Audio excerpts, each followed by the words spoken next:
All right, greetings. We're back. I am Dr. Mama Nico Slater Sarah, and we're addressing the recension of African Black psychology. So my last recording was not a mini recording, so I'm gonna try to do a little bit better on that. So far we talked about the reascension of African Black psychology and detailed how African Black psychology it has reemerged from this time period in ancient Africa, where African people have historically and continued to study the soul, or saku. Also, how individuals such as Blyden, Edward Wilmot Blyden, W.E.B. Du Bois, Marcus Garvey, Araminta, and Jean-Jacques Dessalines helped to build the foundation for the reemergence of an African Black psychology. So today we're going to continue to talk about some of those individuals in a very important organization for African Black psychology. Herman Canady, hopefully I said his name right. That's what I always say it. But he was the second important early psychologist. And this was next to,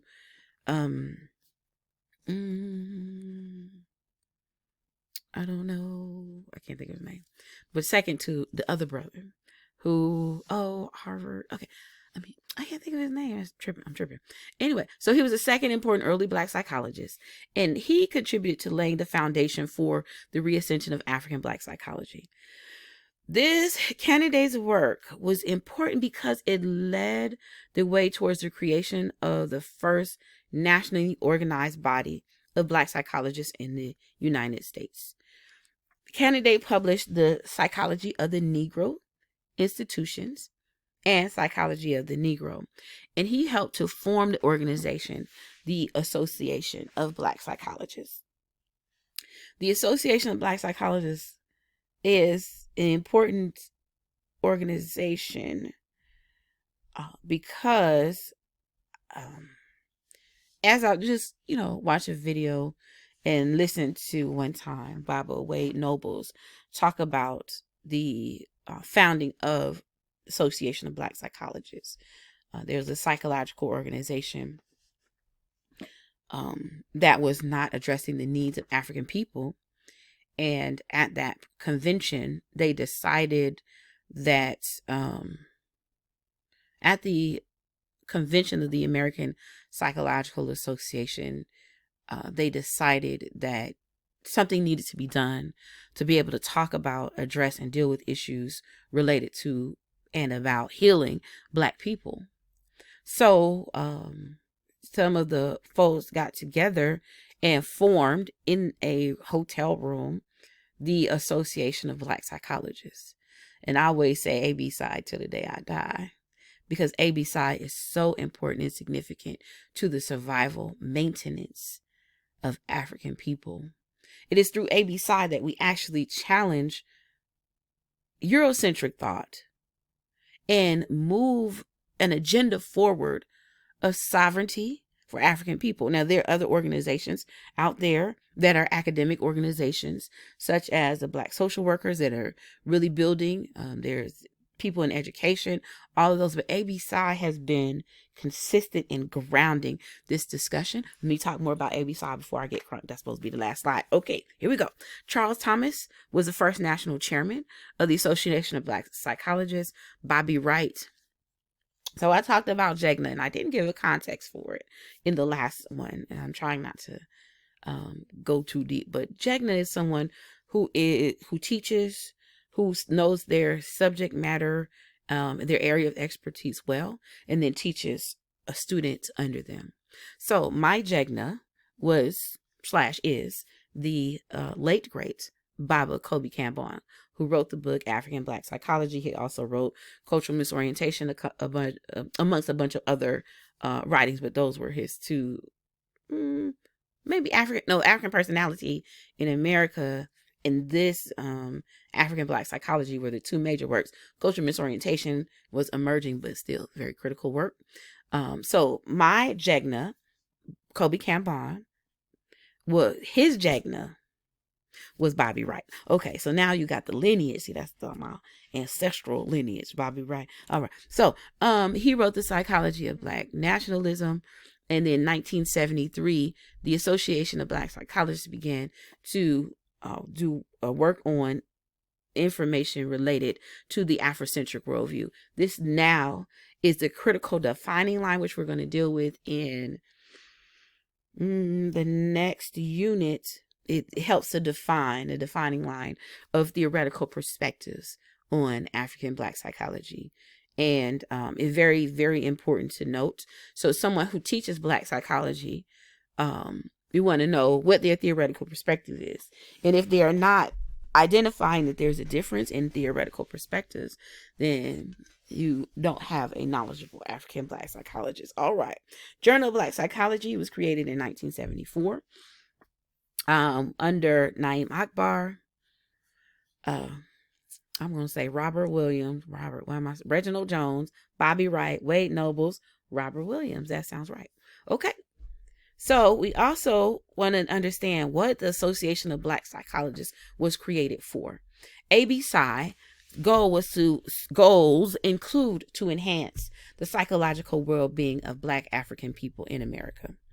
What that means is the African people are suffering / are still suffering from oppression in this was in the 60s and 70s. So we had, all kinds of challenges that still exist today. So secondarily, the goal of the Association of Black Psychologists was to promote a constructive understanding of Black people through positive approaches to research. And during this time period, we set this up in our discussion on European race psychology, which the American Psychological Association has recently apologized for. There was just this emphasis or this running narrative that everything related to being Black was negative.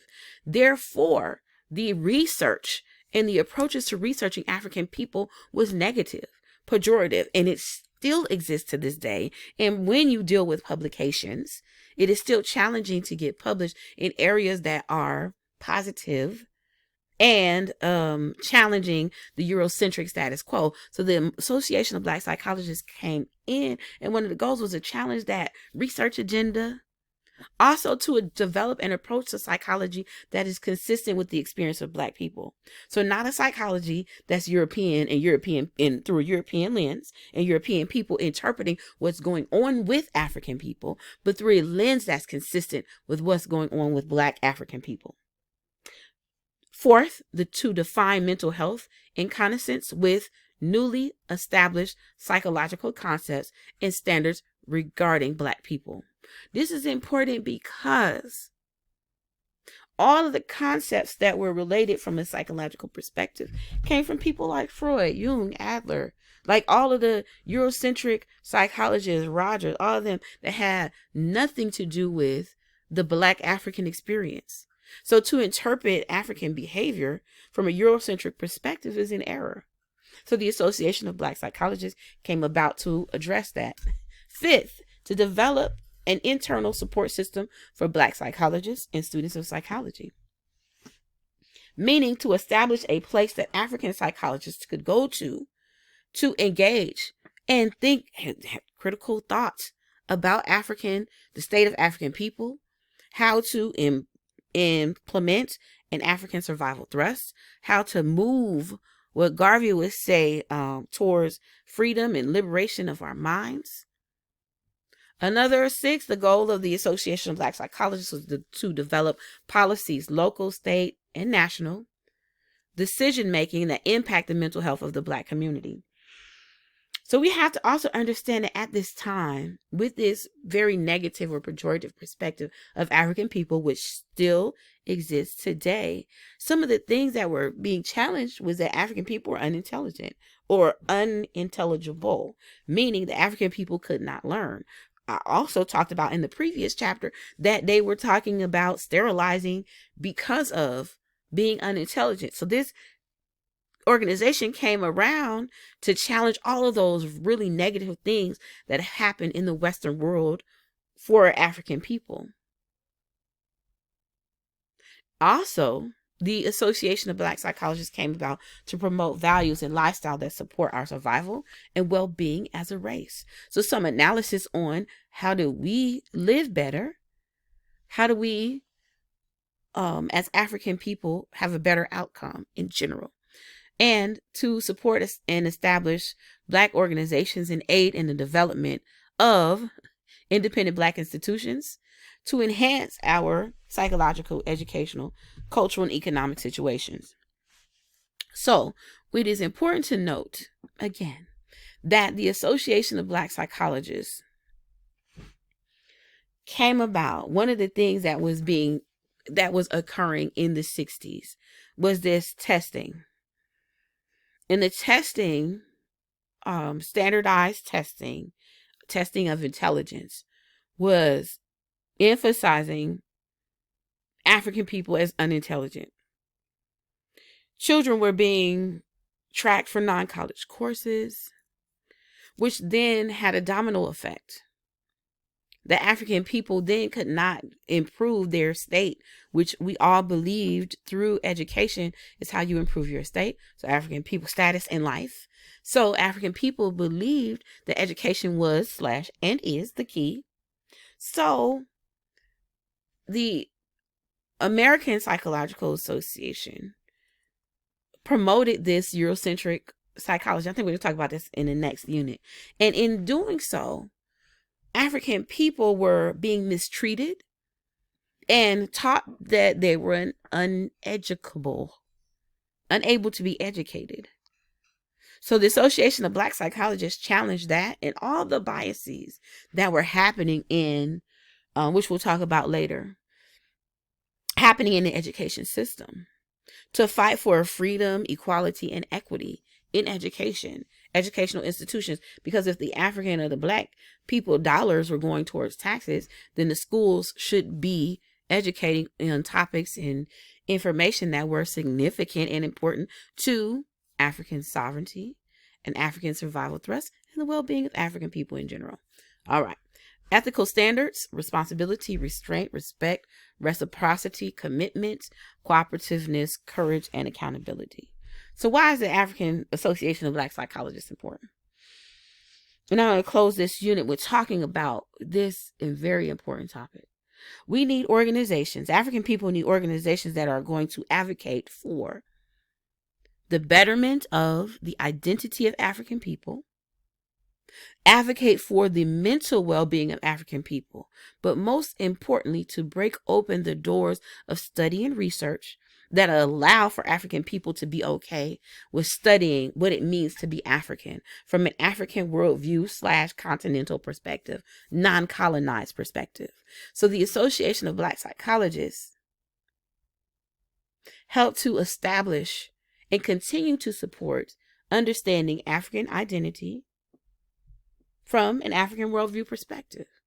So African people have to work on getting free, getting cognitively free, undoing conceptual incarceration.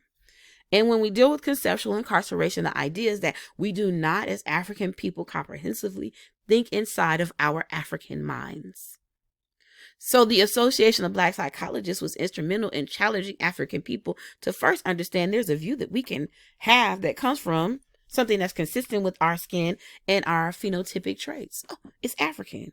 But there's an African thing that you can do to help you think inside of your African mind. And when you do that, you can then become free conceptually. When you undo that conceptual incarceration that Baba Jacob Carruthers talked about, then you can think differently. When we begin to think differently, we think less Eurocentric, materialistic, individualistic, etc.